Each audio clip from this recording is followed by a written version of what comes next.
Hey guys, this is DW7E here with a special guest, Mr. Hack / DarkMasamune87.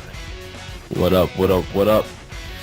Well, I'm here to interview him with a bunch of things, like how he got started on YouTube and stuff. So, DarkMasamune87, how did you get started on YouTube?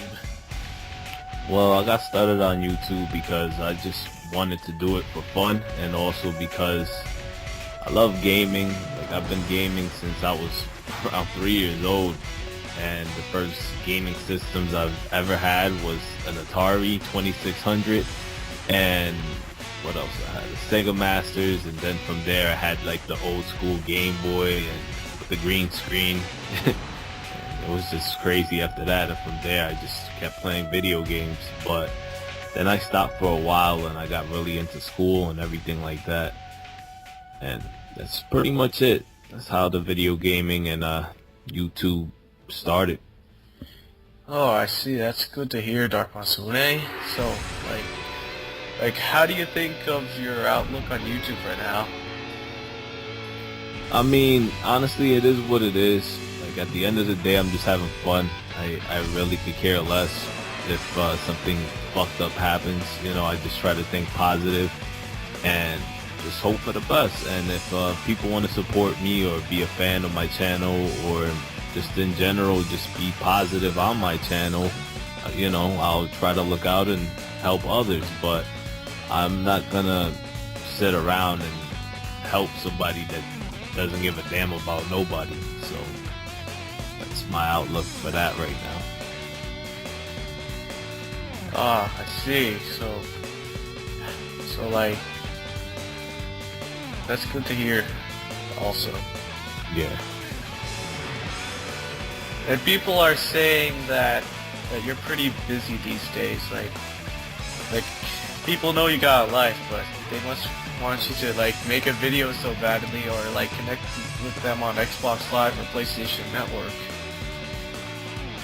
Yeah, pretty much with that. Like, they say, oh, I know you got a life, but they act like I don't. They act like I'm literally on the system 24/7. That's not the case. You know, I'm a father on top of that, and I work almost 24/7. So the only reason, like, if I had it my way, honestly, I wouldn't even be on Twitter like I am right now. I wouldn't be on YouTube as much. And the thing about the YouTube thing and the Twitter thing is that, you know, I try to talk to the people that are supporting me on my channel, and it was basically to promote and meet Taiq. And I got a chance to meet up with Inspector Chin on Twitter, and we had a serious conversation and everything went smooth from there. And, you know, it's been a cakewalk pretty much with Taiq, and he treated me like I was his brother pretty much. So with that, it was all good. But as they say in the internet world, it's actually like the real world. There's always good people, and then there's always fucked up people. But, you know, I try to make the best of it. Oh, well done making friends with the community manager of a really large company. Yeah. Along with that, like, people have been hearing that you're a new leader of Taiq. Like, Yeah. that's also pretty awesome. Yeah, I would think so. I mean, honestly, I don't really know exactly what it means, but I guess eventually in due time, because I'm a patient person, you know. If I got granted that, then I got granted that, and I'm happy for that at least. So I'll just be patiently and wait. I'm not gonna rush Inspector Chin and go, hey man, what the hell is this? And I don't think it's all that serious, but I'm just glad that I am where I am with the Taiq company, and that I have at least a couple of people that are very cool, and they treat me like family.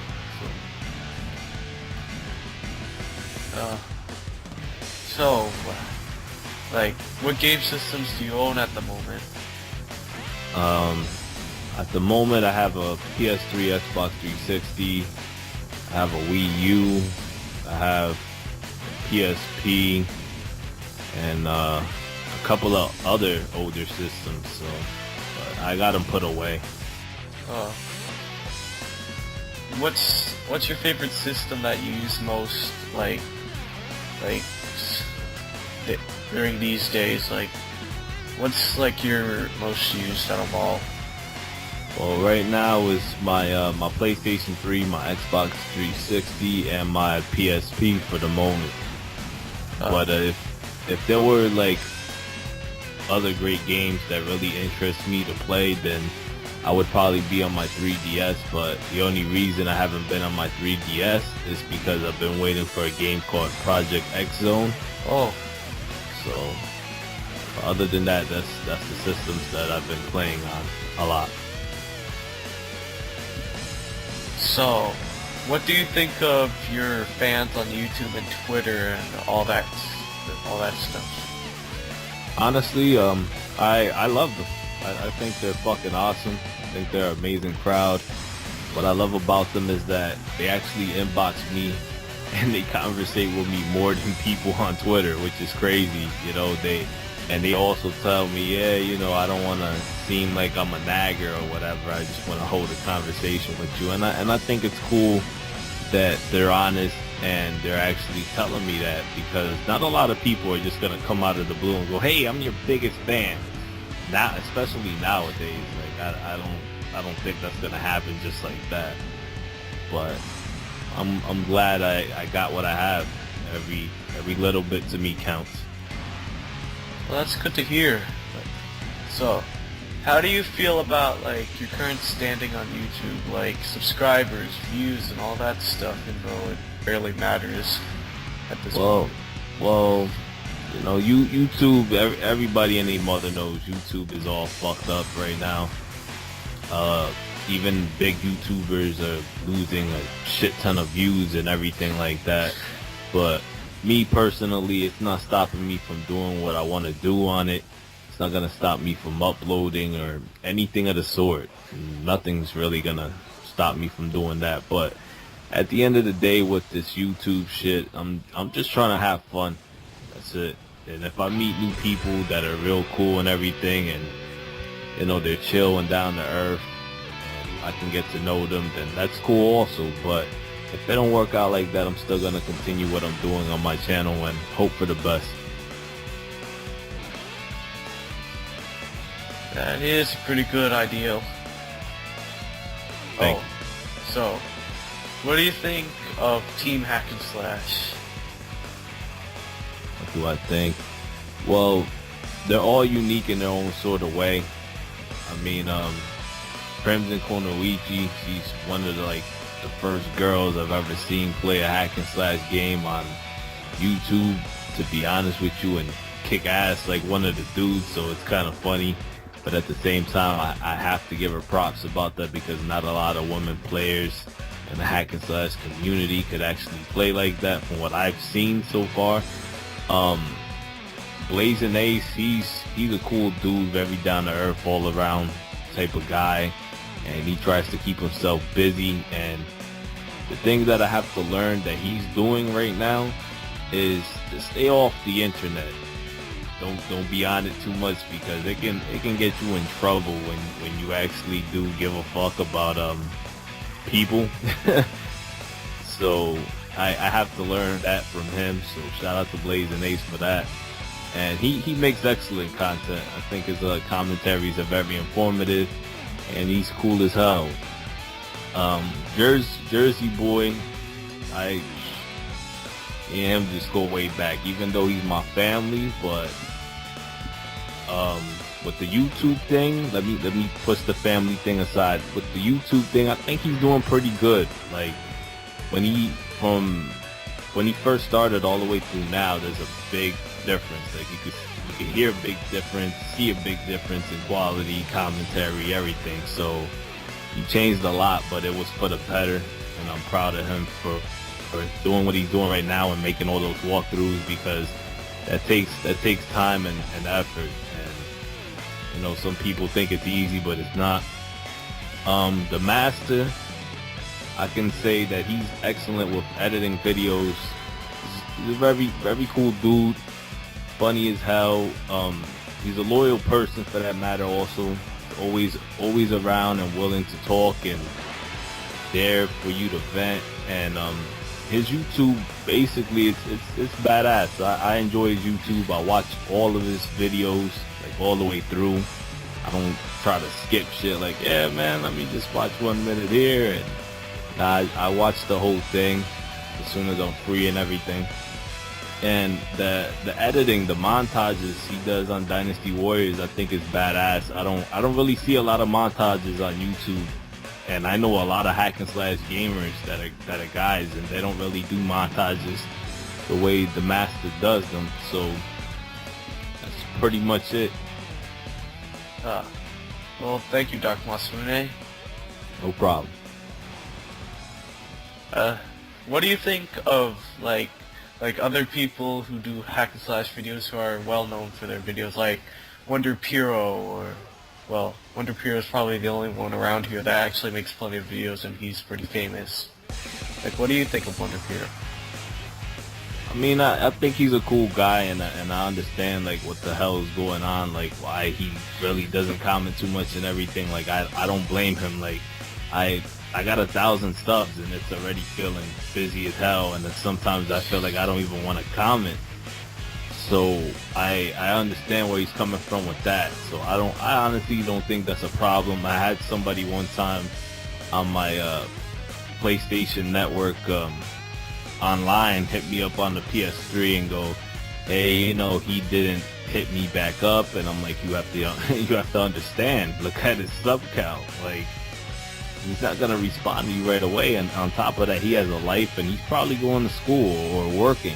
So, you know, he'll get to you when he has time, and if he don't, then one day he will. But other than that, I think his content is excellent, and the commentary he did for the first time, it didn't come out too bad. For a first commentary, it didn't come out too bad at all. I think it was pretty good. And yeah, he's very. The thing about him is that he might not do the commentary, but he's very informative in the description, which a lot of people don't fucking read. But I read the description and everything, and some of the things he does in his videos, I'm like, damn, I guess me and him think alike, because sometimes I do the same shit. But I think his channel's cool as hell. I got nothing against the guy or whatever, and I think he's cool people. So, DarkMasamune, what are your goals for the future? Honestly, just to do better in life. To go to school and make something better of myself.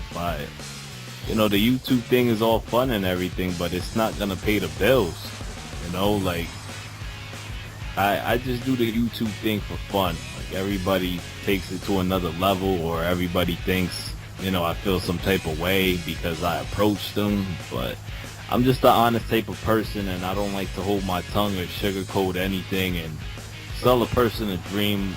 I don't think that's fair neither, you know. So that's pretty much what I want to do, what I want to accomplish. I definitely want to take up some classes in video editing and learn a whole bunch of other things in college, and hopefully move to another town and everything. I've been thinking about moving down south and actually getting a house pretty soon. So that's my goals that I have getting to accomplish pretty much eventually. It'll be very, very soon. I can tell you that. Well, at least you know what you're doing, DarkMasamune, and I respect that. I mean, yeah, you're trying your best to, like, please your fans and such, but you also gotta maintain your real life, too. Exactly. So, what games have you been playing at the moment? Oh man, I've been playing a shit ton of games. I played a little bit of Dynasty Warriors 8, but then I stopped a little bit because I gotta catch up on so many games. I was playing Dynasty Warriors 3 Gundam. I was playing Sengoku Basara HD Collection, Sengoku Basara 3 Taiq, Fist of the North Star 2, Ken's Rage. I was playing 99 Nights Part 2. What else I was playing? Cross Edge. It's an RPG that has a whole bunch of RPGs put together. I was playing Bleach, Samurai Warriors 2 and 3. I mean, 3's alright. I wish the frame rate was better, but you know, I can't complain. And I've been playing like all the Devil May Cry games pretty much. I've been playing a lot of hack and slash titles and beat 'em ups pretty much. So, how do you feel about the future release of Dynasty Warriors 8? Like, do you feel it, like, you accomplished something? Like, how are you able to inform the people about, like, Dynasty Warriors 8 with your frequent commentaries and gameplays? I mean, from what I could tell you about that game, it's pretty good. The only negatives that I noticed was the few glitches that happened, and the weapon editing. It's not like Warriors Orochi 3. You have to go through all this shit. Before it was just simple. If you had one of the same skill, you can just combine the weapon and it'll go together. Now it's just a lottery slot. It's like whatever you get, and that's it. So if there's certain bugs to the game. Like I said, I'm not gonna lie. I'm not gonna tell everybody, hey, it's perfect. Nah. There are certain bugs. Hopefully they do fix it when the English version comes out.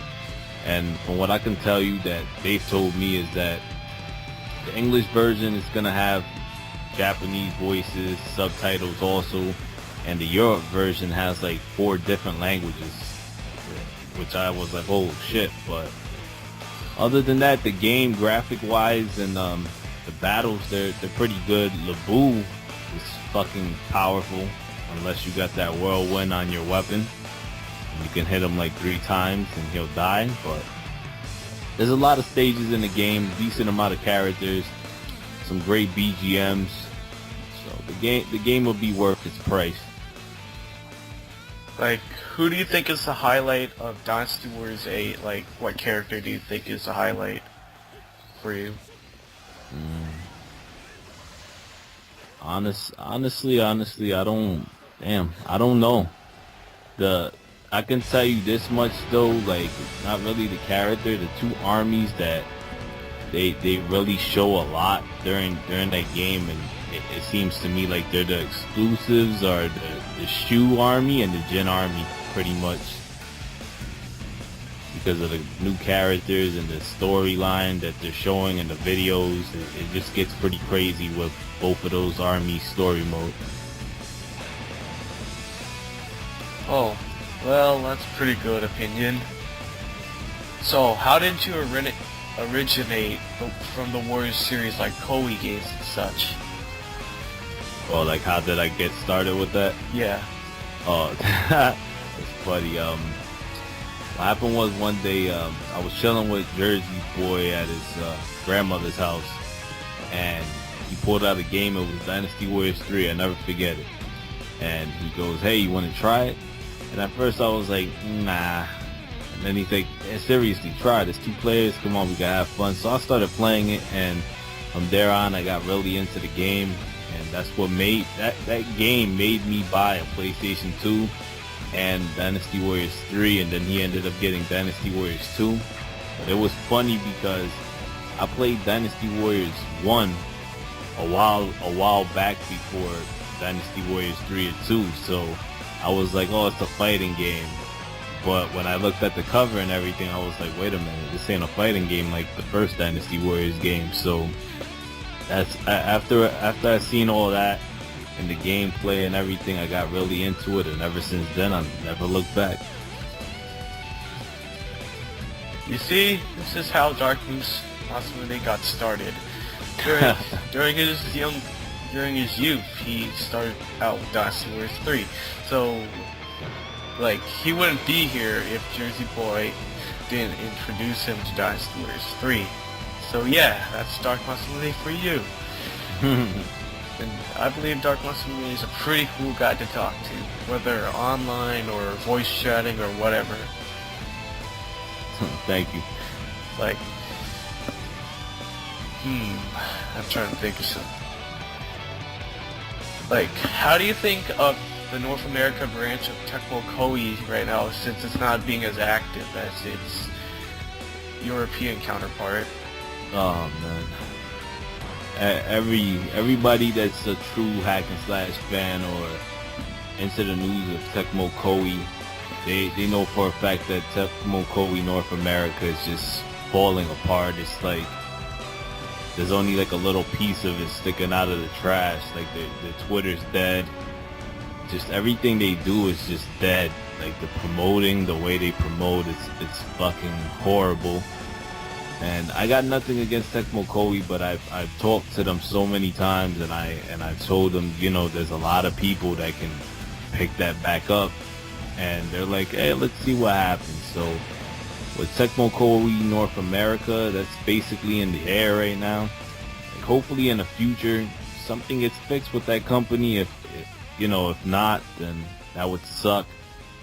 But everybody was expecting Inspector Chen to basically take over that branch also, but I was letting everybody know, like, he's only one person. There's only but so much he can do. He's already working at one branch. You're gonna put him in another company somewhere else, and he's gonna end up hopping back and forth. So I mean, I'm willing to help out, honestly, and I know a shit ton of people that they wouldn't mind joining me with the Tecmo Koei North America, but I just got to see what happens to play that by ear. But like I said, it's just fucked up how that's just trash. It's trash. The Europe Tecmo Koei, it looks like it takes care of every region in the world. That's what it pretty much looks like. I agree. North America's Tecmo Koei is pretty inactive these days, and like they're not doing much to promote their games in like Europe. I mean, in the UK, like the PR Inspector Chin, he's doing a pretty good job promoting like every single Koei content, like on Facebook and Twitter using the Koei account, and like yeah. And like the thing people don't realize, they're trying their best to like keep their customers like word of advice or something, but they can't just read it all. That's why some people seem impatient about things. So, DarkMasamune, what do you think about the whole Xbox 360 being omitted, like from like titles such as DW7E, Extreme Legends, and Empires? Like, what do you think of like the Xbox 360 being excluded? Honestly, I think that they should have never excluded it to begin with, because there's some people in the world that just have an Xbox 360.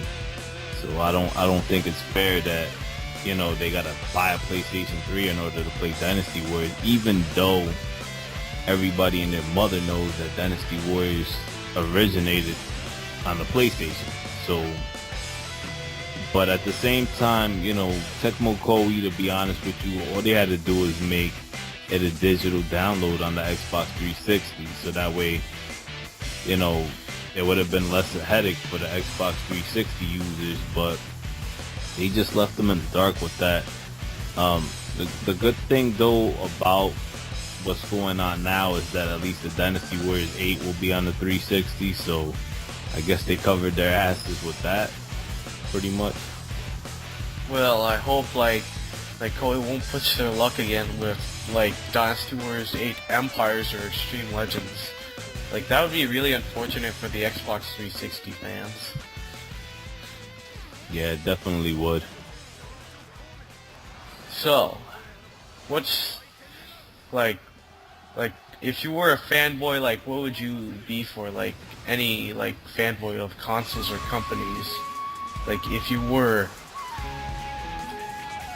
If I were, it would be, the companies would be Tecmo Koei, it would be Namco Bandai.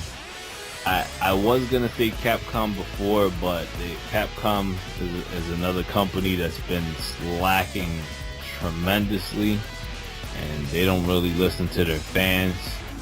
It's fucking horrible. Square Enix, I love the company for the simple fact that they're RPGs, but their business transactions that they've been doing is fucked up. That's That's the only word I can give you for that. It's just horrible. So mainly it would be Tecmo Koei, Namco Bandai. As for animes, it would be the company I would go for is Funimation and Toei Animation. And that's pretty much it. Yeah, DarkMasamune. Sometimes things these days change, whether negative or positive. Like, in a world like this, like, you can't really expect anything to happen due to, like, the random nature. So, Yeah, I agree that it's like 1 minute everything's cool at like every gaming company and they just make all these cool ass games, and then like the next minute they don't make a damn thing for like years, and then they give you bad news saying this game will not be released in North America and it'll only be in Japanese. We are never releasing this game in North America ever again. It will only be in Japanese, so you're gonna have to import it forever. that's a really good impression, DarkMasamune. No doubt about it. Yeah, and it's funny though because, alright, what I think personally they should do is that if the game is only for import and you're never releasing it in North America or anywhere else, then at least sell the game for the same amount the English version would be. Like you literally got to spend $100 for one game that's imported. Yeah. And I know you went out your way to buy Dynasty Warriors 8 in Japanese. Like, you want to take a glimpse of what things would be like in Dynasty Warriors 8. Yeah, that and I love the Dynasty Warriors games period. So I just wanted to try it out. I couldn't help myself. I had it pre-ordered like about a month in advance, and I got it the same exact day it came out with the DLC costumes of the Roman of the Three Kingdoms. So I was just like, alright, cool.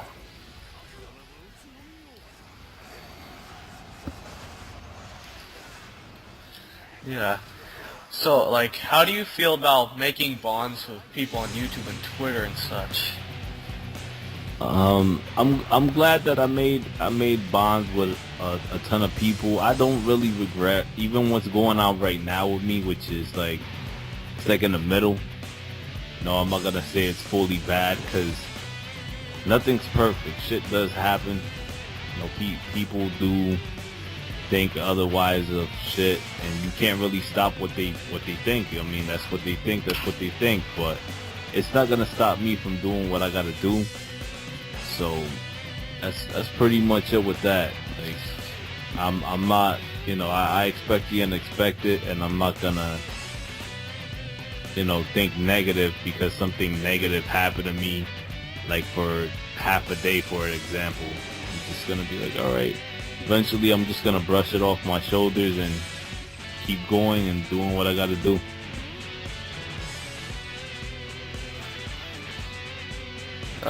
So, DarkMasamune, like, who do you have to thank for bringing you into the world of hack and slash and YouTube? My mother. My mother, Jersey boy, and just gamers all over the world. Like, I got into that, and I noticed like there was a lot of competitive gamers out there, and you know, they played hack and slash games, but at the same time, like, you know, companies didn't take the hack and slash titles competitive. They're like, oh, it's just a regular game. It wasn't like Call of Duty or first-person shooters in general where they have tournaments at. So I myself took it like it was a tournament. And every time I actually played, when I really do get into like any hack and slash game and I really get into it, then I play it like I'm in a tournament. So, but yeah, shout out to my mother and Jersey boy and all the fans and everybody that just kept motivating me to play these games and saying I'm badass and all of that. I thank everybody, honestly, and Team Hack and Slash too. Well, DarkMasamune, I thank you for for letting me record the interview and such. It's an honor speaking to you, and I hope everybody knows about watching this interview. I'm really glad to talk to you. Yeah, I'm glad to talk to you also, and I'm glad also that we got to know each other, and we're real cool now, and you're also a part of Team Hack and Slash, and thank you for the opportunity, and I'm honored also to be here too. Alright. Hope you enjoyed the interview, guys, and thanks for watching. Peace.